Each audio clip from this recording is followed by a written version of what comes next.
his electrolytes together. Like 10.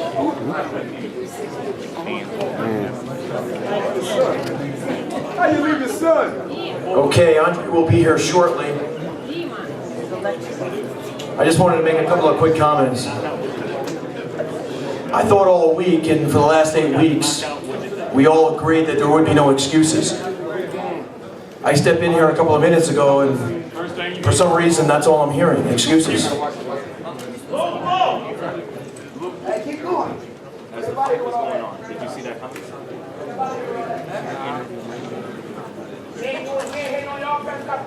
Champ is here. Champ is here.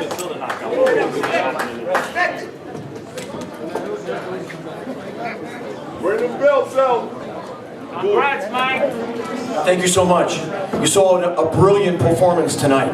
Let's give it up for Andre Ward, the champion. The #1 pound-for-pound fighter in the world today. No disputing that fact. No disputing that fact. As we talked about, there are no excuses. I think Kathy and Main Event, they're just trying to save themselves tonight. Oh, yeah. I heard something about filing? Tell business. Something with the commission? Tell business. You don't know boxing. You don't know boxing. Okay. Yo, get lost, pal. Get out of here, please. That light turn ain't nothing to play with. Yeah. Yeah.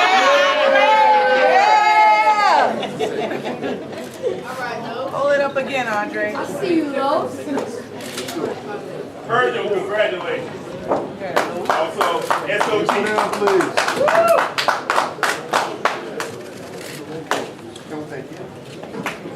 Okay, you're here to listen from Andre. Just a few things. I'm so proud to introduce the unified light heavyweight champion of the world, the #1 pound-for-pound fighter in the world, a man that showed you a brilliant performance tonight, Andre Ward.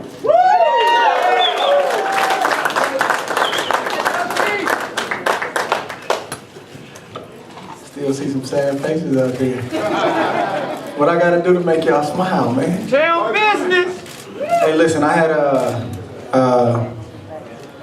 think it was a great fight as long as it lasted. You know, I told everybody, I didn't predict a knockout. You know, that's dangerous to do, and that's not, you know, my game or how I approach fights. But I said, don't be surprised. And I said, there's a lot of ways you can get a guy out of there. You can clip him, you can knock him out. You know, his corner can throw in the white flag. He can quit. The referee can stop it. You know, I know what I possess. You know, and I've been fortunate to show a high level of skill against the best in the world, and I'm thankful and I'm blessed. And I told you guys that at the last press conference, man. I'm thankful to be over a decade in doing what I'm doing, and you know, I just give God glory for this victory, not because I won, but just the process. That's what makes me, is the process. This is just the end result, what you guys see tonight, but just the process to get to this point over, you know, everything that I've been through, good, bad, and different.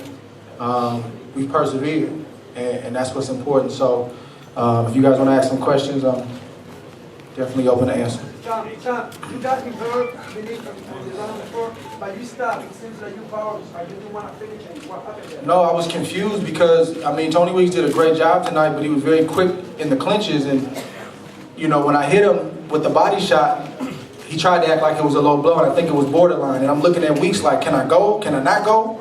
Because I didn't want to, you know, I didn't want to get a point taken. I didn't want something crazy to happen, so I'm looking at Weeks, and, you know, I think Weeks was kind of indecisive in the moment. He kind of motioned to go, so I went, and then he jumped in, so I was confused. You know, and I know Verge got on me too about that in the locker room, but I didn't want to get a foul or a point taken. Now, you've been around for a long time, so you're still in fight. Do you regret that? Do you regret that you didn't finish him? I did finish him. Stop. Guys, we're not going to nitpick tonight, man. We're not going to do that tonight. We're not, you know, and I'm going to be honest with you guys. I really don't have a lot to say about whatever they said. I don't even know what they said. Whatever the excuses were this time, I just don't have the energy. I just want to talk about the fight itself. and what happened inside the ring.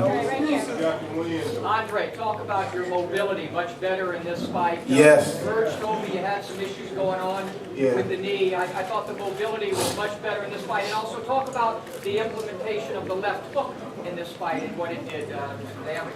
I just try to do, you know, like we had a great camp. I had a good camp last time, but we had some hiccups. But, you know, we try not to talk about that stuff. You know, that fight, honestly, the first fight probably almost got postponed maybe 2 times because, you know, issues with my body and the knee flaring up and stuff like that. You know, I was in tears 2 different times throughout camp, not knowing if that fight was gonna get canceled or not. And I'm telling my team, like, man, I can't pull out of this fight. You know, and I'm thankful for Verge and just my team, you know, just Verge being smart and not pushing me harder but letting me rest and then just getting through it. So, you know, I felt like that had a lot to do with the mobility. When I watched the film the first time, I'm like, man, you know, you were too stationary and he's too good of a boxer to be stationary against. In this fight, even before I started camp, when I was sparring, like the movement, the angles were just different. And that carried over into an 8-week camp, so I knew that tonight was going to be different. And the left hooks, talk about the left hooks. Yeah, no, I'm naturally left-handed. You know, Verge turned me around, you know, when I was a kid, so that's my money shot, the jab and the left hook. And once I fought him once, you know, my brain is like a computer. I computed everything, and you know, I think he was pretty much the same, honestly, as he was the first time. So I knew what he liked to do and what he didn't like to do, and quality fighter. But you know, I was able to do some different things tonight. Andre, you got off to a slow start again tonight. Was the jab affecting you early, and what kind of adjustments do you feel like you had to make? You're talking about the first fight? This fight. Let's go on to the next question, Jay, right here. No, I'll answer the question. I don't think I got off to a slow start. I think I got off to a better start this time. You got to realize, man, it's 2 top fighters. I'm not fighting a C-class fight. I'm fighting a world champion. So it's nip and tuck. It's not a lot that separates you in these kind of fights. And it's not a video game. It's real life. So it takes 3, 4, 5, 6 rounds for the game plan to start to unfold. And we both were breathing in there, but like I said, I'm used to working like that. I'm used to being comfortable, being uncomfortable. That's how I train. And I knew that he was going downhill, round by round by round. I could tell. The body shots were getting to him. You know, he's grunting inside. Just a lot of different things that were happening that you guys aren't privy to. And I told you guys the first time, I said he's not being honest with you when he's telling you I can't punch. And I'm a seasoned veteran. Like, you can't pay attention to that stuff. I know what happened in the first fight. Close fight, but I know I was doing damage, and I knew this fight would be better, and that's what it was. Right here, Jay. Congratulations on the superb performance. Tell us how important was your time in this particular fight than it was the last time you fought. Tell us what did you find when you threw that right hand in the ground? The timing was just a result of just me being active over the last year and a half. You know, being inconsistent in the ring, even though you're in the gym, is not the same. So I think the last fight, that last year, was really good for me to get all 3 of those fights. I mean, I was in training camp probably 6 months out the year, last year. And to finish it off with the Kovalev fight, took some time off, and I came back to camp really, really sharp. So I just knew, like, camp went really, really good this time. And I just knew things were going to be different, and it translated into the fight.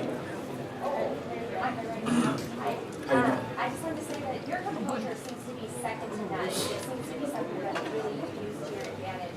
How do you muster up that composure in adverse situations? Man, I've been under pressure my whole life. You know, I had my first child when I was 17 years old. My father died. You know, he raised me as a single parent when I was 18 years old. You know, all of those trials and tribulations brought me into a personal relationship with Christ. And that enables me to stand in the midst of the flames and the fire and the giants and the naysayers and the critics and all this stuff and maintain my integrity. And that translates into the ring. You know, I've been fighting big guys. I've been fighting strong guys. I've been fighting bullies. I've been fighting the whole gamut since I've been 9 years old. I came up in the era where he didn't protect me. He would look out for me, but he gonna put me in there with that national champion as a young kid. I just had to earn my way, and we did it the right way.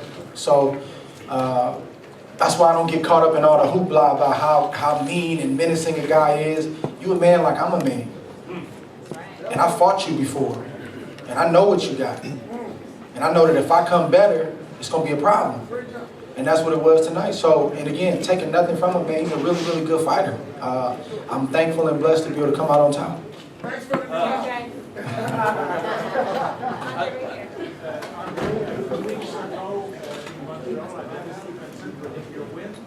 And he said that he would like to try the fourth title. What do you think about it? I don't know. We just got to see. We got to talk about it. You know, I haven't really, you know, no disrespect to Stevenson, but I haven't really even been thinking about Stevenson. I'm kind of indifferent toward that matchup right now because, you know, when I made the move to go to 175, the target was Kovalev. It wasn't Stevenson.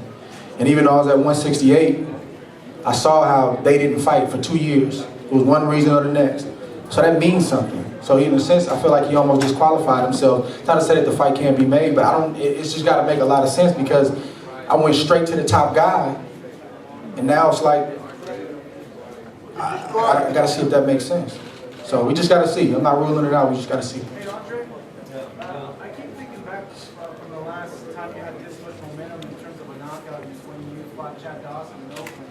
What can you learn from that experience and what happened after that in terms of wanting to keep this momentum going? I mean, I don't think it's anything to learn. Like, I think I had an injury after Dawson. You know, that's out of my hands. That's something that I got to persevere through. You know, it comes with the territory. And then I had the lawsuit. And you know, that's not always a bad thing. You know, I put myself in a great position now. I got a great team in Rock Nation. And I don't think it's any, like, lessons to learn. Like, that season was meant for me. Even though it wasn't a lot of fighting going on, it wasn't making a lot of money, and, you know, it's getting a lot of criticism and different things like that. That was part of my story. It was all good. So I don't really know if I can take anything from that. I just gotta keep living, enjoy life, and put my head together with the team and just see what's next. Thank you. Thank you. Appreciate it. I saw a lot of low blows. What do you can say about this? God bless you, man. God bless you. How important is for you as a boxer that tomorrow you're gonna be the best pound for pound? Man, I don't know. Nothing is in this sport. Nothing is guaranteed. I don't know. There's no doubt. I mean, I don't know. We just gotta see if I'm. It's important for you. It's a fact. If I'm at the top, of that list, I'm thankful. I'm thankful, and I'm blessed. You know, if not, I got to keep my head down and keep pushing. But if I am, then I'm thankful. Hey, Andre, now cruiserweight and heavyweight, obviously you have to adrenaline on it. Nah, it's not serious. Like, that's a real thing. How serious is that and how far would you?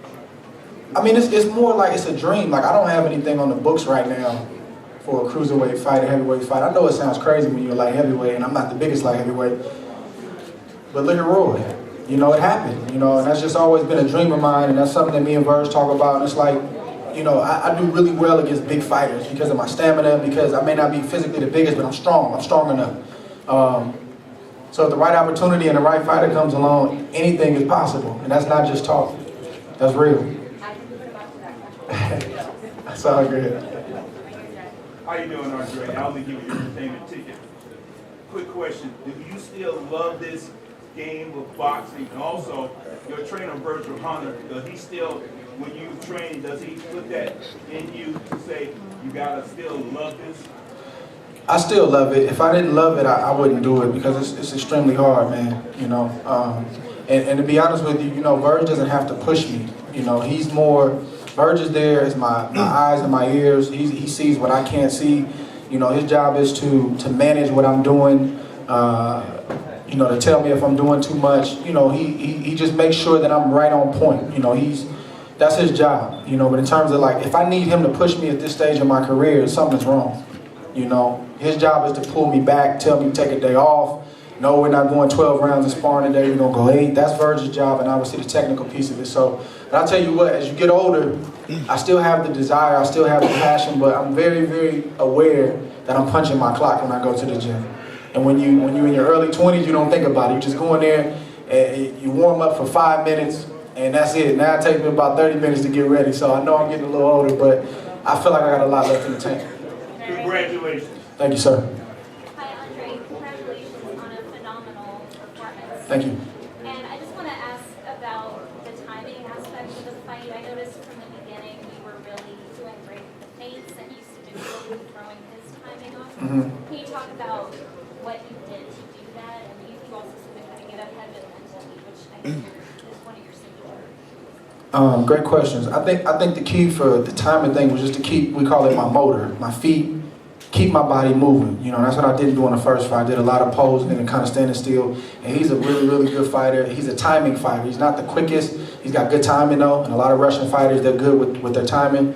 So the key was keeping my motor moving, giving him different looks, whether I was feinting him, whether I was acting like I was going to do something, whether I just attacked him out of the blue. I got to keep giving him different looks. And that was the most disappointing thing that I saw when I watched the first fight. I'm like, dude, you just gave him some rounds just by not doing nothing, you know, and just posing. And that was something that we worked on all camp. You know, I had great sparring. First fight, I think I sparred 107 rounds total.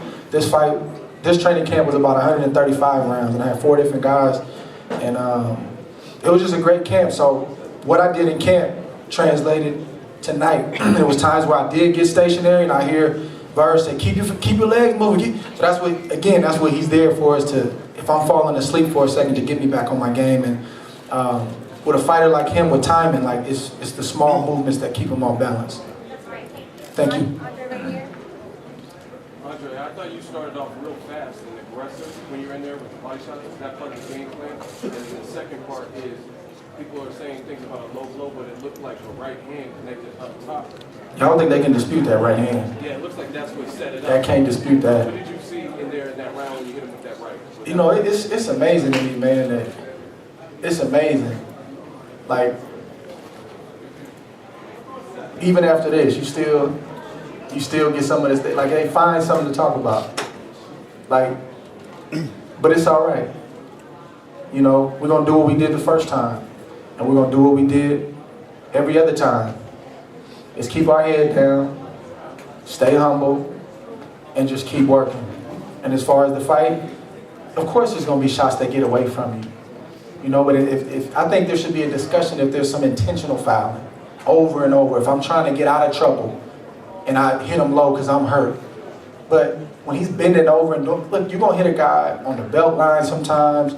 You're going to hit a guy low sometimes, but it wasn't intentional. We're going to talk about low blows. Let's talk about the rabbit punches. I got knocked on the side of my head. Let's talk about that. If we're gonna talk about the one side of the coin, we got to talk about the other. How do you see the Let me finish real quick. Now let you talk. I'm sorry, buddy. If we're gonna talk about that, let's talk about the other. I'm very quiet with this stuff. I normally don't challenge you guys on this stuff, but tonight it's no discussion about nothing. We did this tonight, and the right hand is really what got it started. Can't dispute that. He was out on his feet. I showed that I can hurt a bigger man. And, you know, somebody also brought to me to stop it and said, well, it was too soon, and did that take away? That's not my fault. I did what I had to do. But when you're in a feeble position, like he's in a feeble position, the ref maybe could have let it go a little bit longer, but that's not my fault. That's not my problem. I did my job. I did my job. Did you say the Rico fight or no? Excuse me? The Rico and Dole fight? Yeah, I did. What do you think about it? We didn't have any sound with the television, so I couldn't see when the bell rang or not. What was the decision? I didn't understand how the decision went. No contest? No, it's a knockout. He got a knockout? Yeah. It's a good shot. Now.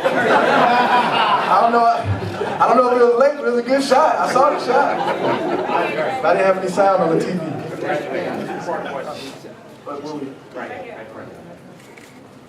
Okay, congratulations. Last we left off, we used the word they. Does this Gotta stay away from they. I know. Does this validate you from they in two parts? Does slaying Goliath of Jay Princess revigorate your career? I mean, I thought that my career was going pretty good before this. We haven't lost it in 12, so. But it doesn't hurt though.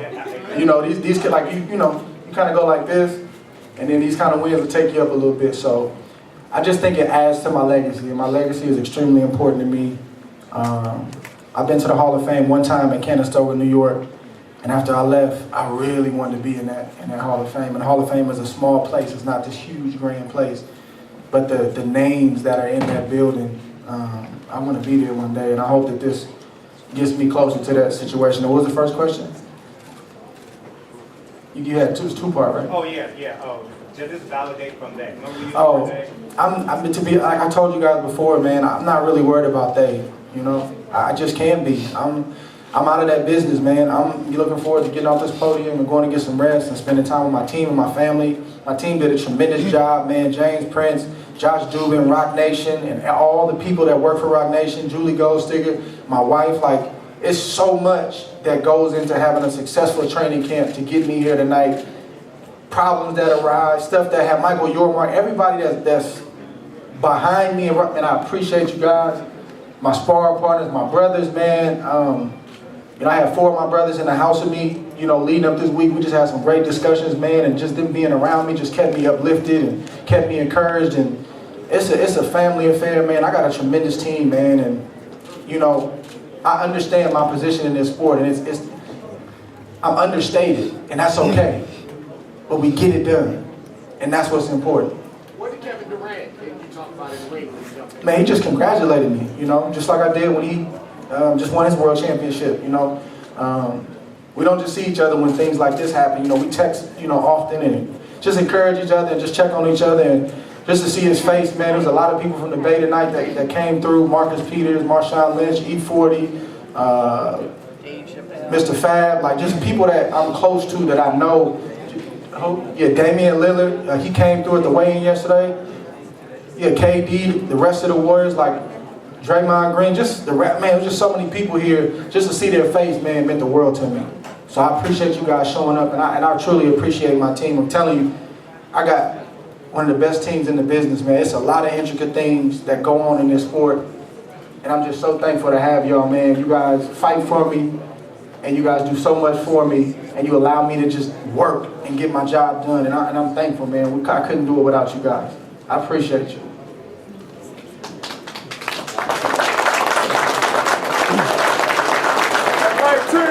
Hey, congratulations, GOAT. Who's next? Who's next? Congratulations, GOAT. Vacation is next. Hey, Andre. I don't know. 2 questions, Andre. Are you gonna retire after this? Where you at, bro? Right here. Right. What's next for you? Man, I don't know, man. Besides, are you gonna retire and end your career as the greatest of all time? I'm not the greatest of all time, but I appreciate that. But I don't know. I just gotta sit and see, man. It's tough, Like you said, the adrenaline, man, them endorphins that get you in trouble. So I don't want to make no decisions right now. I just got to sit and talk to my family and just, we'll collectively make a decision on what's next. Where'd you learn that body shot? It was good, me. It was me. Yeah, it was me. Is there any MMA fighter that you would like to fight? Somebody with a big name. Bring me a Conor McGregor. We can do it. Boxing rules, though. Boxing. No MMA rules. You talked about some of his skills translate to fighting bigger guys. What makes him, what do you think would make him successful? I'm sorry. Working. Yeah, I'm sorry. You talked about some of his skills kind of would translate to fighting bigger guys. When you're watching him, what makes you think he could be successful against if you were to move up to Bruce? Well, because I've witnessed it year after year, and fighting a bigger man, it doesn't have to do with size or anything. It has to do with his attributes and their attributes. And if you're able to single out one thing that would make it a competitive fight for yourself, you take that chance, because that's what he's here for. And I'd like to see him fight Anthony Joshua. I'm serious. I'm not playing, I'm serious. I think that would be a very interesting fight. Now, I know you got a lot of people, oh, that's suicide.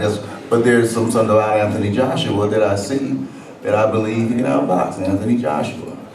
So, I just said, I see we outboxing Anthony Joshua. There's some things about Joshua that I see. Now, he's a good kid, I know him, and he's swell, but I'm just telling you, I just see things with him in particular, and he's the best, but styles make fights. styles make fights. It would be a waste of time to go to cruisers. Just leapfrog it. Go for it all.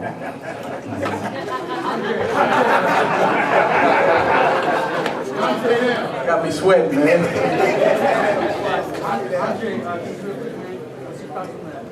Sorry, what you saying? What's your thoughts on that? What we said that resonates on? You always setting the bar high, man. That's the kind of stuff I've been dealing with since I've been a kid. Like seriously, that's it right there. Like that's the essence of our team right there. Like that man will make me believe something I never even thought of. Like Anthony Joshua, really? And it'll make perfect sense to him. So we'll see. I followed your camp pretty well, and I know you would get some inside information. I'm still trying to figure out how that happened. We normally try to keep a tight ship. so I have to ask you, in camp you alluded to the fact that you and Virgil were working on some things, and you would tell me what those were. Can you tell me now what those things were? Man, I don't even remember what I was talking about. We worked him a lot. I mean, I think he wasn't lying when he said he was training me to knock him out. Like, that's a fact, you know. I think honestly it's not even the physical part, it's just the mentality. You know, making up your mind that this is what's gonna happen. And every day when you go to the gym, that's on your mind. It's not that you're looking for it, but understand where you need to be to get that done, what range you need to be in, and how you need to get it done. So it's more of a mentality, and that's what I was telling you guys before the fight came about, that there's no major adjustments that we made. It's a lot of little stuff. And a lot of little stuff at this level goes a long way. So it wasn't one big thing. It was just he looked at me in my eye and said, look, I can show you text messages from earlier today and yesterday when he said, you're going to knock this man out. Yeah, and that's his job. Like, he's been doing that since I've been a kid. Like, going to light heavyweight as a middleweight in the Olympics was not something I was thinking about. That was him. And it happened. So he's got a very, like, prophetic type of way about him, man, where he can see things before it happens. And, you know, I used to think he was crazy, but now I've learned to respect him and just follow his lead. Because he ain't been wrong yet, so. Andre, one of the main things I noticed tonight is Kovalev's very predictable. Kovalev was very predictable, always leads with a left hand, never a straight right hand. And it looked like you knew that as the fight went on. Yeah, I noticed that, but he's tricky too because, like, he'll feint a little bit. Like, it looks, I don't know how it looks, I guess, to you guys, but like when I watch his film, some things look predictable, and they are, but like he's good at what he does. You know, his timing, his accuracy, but after about the second or third round, again, I computed it and picked up on it and said, okay, this is what he's trying to do. And I wanted to press the pace. That's why at certain points of the fight, like the first beginning of the round, I hit him with the hello shot, just to let him know I was there. Because I could see him getting tired. You know, he was just making some cardinal mistakes, you know, putting his arm on the ropes in the corner. Like, we noticed all of that. And I actually didn't notice it. Verge noticed. He's like, he's already got his hands on the rope. And I was breathing too. But again, I'm used to training at that level, and I knew I was going to regulate, and I just saw him slowly going downhill, little by little by little. And I don't know what they came up here and said to you guys, but we earned this victory tonight. We earned it.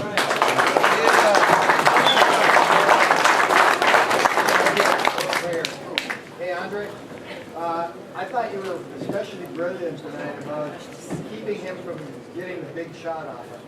Is that something you guys worked on? Yeah, and that's why when we tell you guys that it's about hitting and not getting hit, and that's why. Doesn't mean you're a reluctant warrior, it just means a strategy. It's playing chess, you know. If I know that you have a good right hand, doesn't mean that I can't take it, but why would I give you a shot just so I can land a shot? I'd rather have you miss it, or have you miss as many as I can make you miss, get you tired, and then counter. And everybody's not fortunate to have, you know, a skill set like that. And I respect the guys that got to take two to give one. That, you know, that's a tough way to make a living too, but that's like the goal. Like, you can't give a guy like that with his accuracy too many shots, because you'll start to wear down. You know, you got to make him hit air, and then you got to make him pay for it. So he's a pretty good volume puncher, but he missed a lot of shots, and that wears you down. And then, you know, toward, you know, last couple of rounds, I was trying to make him miss and then step right to him and get get right to work, and I could just feel him wearing down. That's a great, I tell you, that's probably, to me, that's almost as good as hitting a guy and knocking him out or wobbling him, is to feel him just methodically breaking down. and you know it's nothing he can do about it.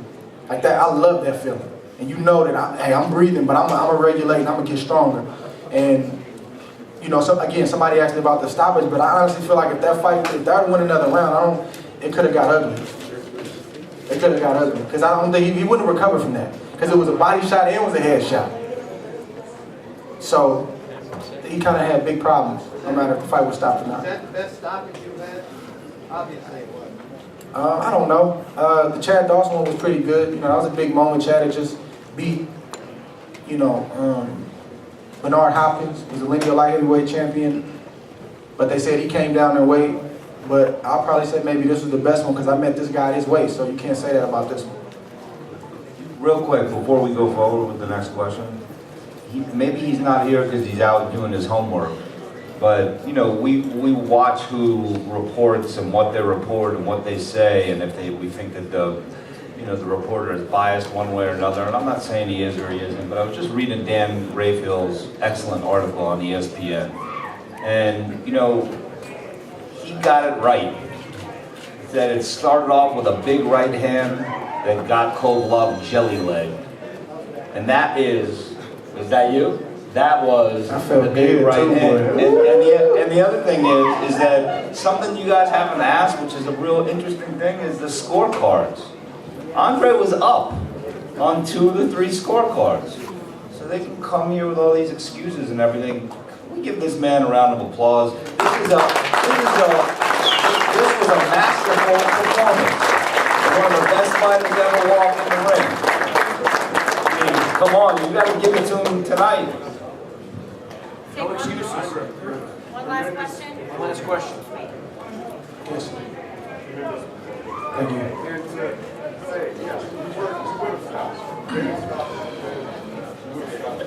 With that being said, if Kovalev acknowledges that we're the better man, and you look at the film and you do notice No third fight. That's out. I don't think that makes sense. It may make sense, say for example, if he fought Stevenson, maybe won a belt 2 or 3 fights down the road. But again, y'all, like if we're gonna talk low blows, we're gonna talk rabbit punches. We can't talk one without the other. And I honestly feel like his was intentional because he doesn't really know how to fight inside. That's the best thing he can do. You know, I didn't intentionally try to hit that man low. Things happen. I wasn't in trouble. I didn't need to foul. Like there was no reason for me to intentionally foul. You just gotta look at the logic in that. Sometimes something's gonna get away from you.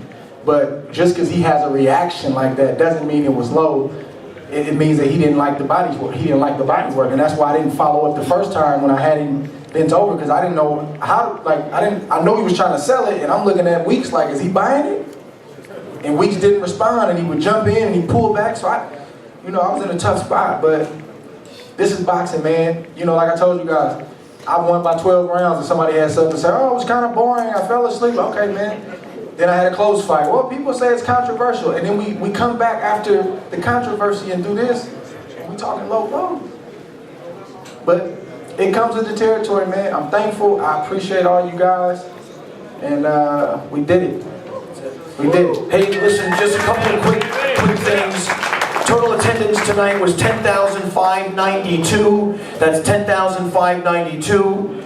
The HBO replay of this incredible victory by Andre Ward will be Saturday, June 24th at 10 p.m. That's Saturday, June 24th at 10 p.m.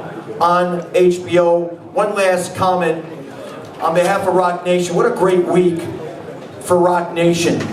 Durant wins the championship and the MVP. Jay-Z, our founder, inducted into the Songwriters Hall of Fame.